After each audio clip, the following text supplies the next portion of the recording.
കണ്ണൂർ ബാവലിപ്പുഴയിൽ കൊട്ടിയൂർ തീർത്ഥാടനത്തിനെത്തിയ രണ്ടുപേരെ കാണാതായി. കോഴിക്കോട് അത്തോളി സ്വദേശി നിഷാദ്, കാഞ്ഞങ്ങാട് സ്വദേശി അഭിജിത്ത് എന്നിവരെയാണ് കാണാതായത്.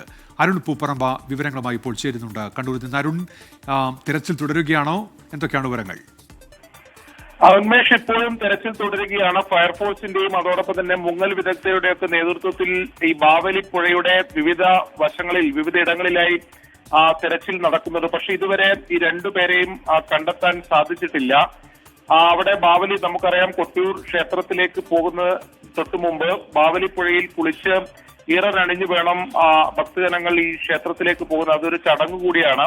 അതിന്റെ ഭാഗമായി അവിടെ കുളിക്കാൻ ഇറങ്ങിയവരാണ് ഈ അപകടത്തിൽപ്പെട്ടത് എന്ന ഒരു നിഗമനത്തിലേക്കാണ് ഇപ്പോൾ പോലീസ് ഉൾപ്പെടെ എത്തിയിട്ടുള്ളത്.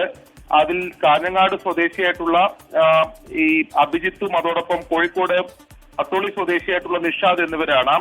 ഇവർ നിഷാദ് ഭാര്യയോടൊപ്പമാണ് ഉത്സവത്തിനെത്തിയത്. അവിടെ കുളിക്കുന്നതിനിടെ അപകടമുണ്ടായി എന്നതാണ് ഭാര്യ പോലീസിൽ നൽകിയിട്ടുള്ള പരാതി. അതേ തുടർന്നാണ് പുഴയിൽ തെരച്ചിൽ നടത്തുന്നത്. സുഹൃത്തുക്കൾക്കൊപ്പമാണ് അഭിജിത്ത് ഈ ബാവലിപ്പുഴയിൽ ഇറങ്ങിയത്. അതിനുശേഷം അവർ 21 അംഗ സംഘമായിരുന്നു. തിരിച്ചു കരയിലേക്ക് കയറിയപ്പോൾ അഭിജിത്തിനെ കാണാതായി എന്നതാണ്. അഭിജിത്തിനെ കാണാനില്ല എന്നത് അവർ തിരിച്ചറിഞ്ഞു. അങ്ങനെയാണ് ഈ സംഘവും പോലീസിൽ പരാതി നൽകിയത്. അതിനുശേഷം പെട്ടെന്ന് തന്നെ തെരച്ചിൽ ആരംഭിച്ചിട്ടുണ്ട്. അവിടുത്തെ നാട്ടുകാർ ഉൾപ്പെടെ തെരച്ചിലിൽ പങ്കാളിയാകുന്നുമുണ്ട്. ഇത് നല്ല കുത്തൊഴുക്കുള്ള, നല്ല ജലനിരപ്പ് കാര്യമായി തന്നെ ഇപ്പോൾ ശക്തമായ മഴയെ തുടർന്ന് ഉയർന്നിട്ടുമുണ്ട്.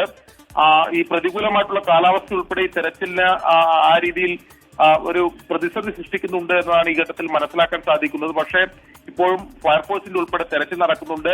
വലിയ രീതിയിൽ അടിയൊഴുക്ക് ഉൾപ്പെടെ വലിയ രീതിയിൽ ഉണ്ട്. അതാണ് ഈ നിലവിലെ ഒരു പ്രതിസന്ധി. എന്തായാലും തെരച്ചിൽ ഇപ്പോഴും പുരോഗമിക്കുകയാണ്. അരുൺ പൂപ്പറമ്പയാണ് കണ്ണൂരിൽ നിന്ന് വിവരങ്ങൾ നൽകിയത്.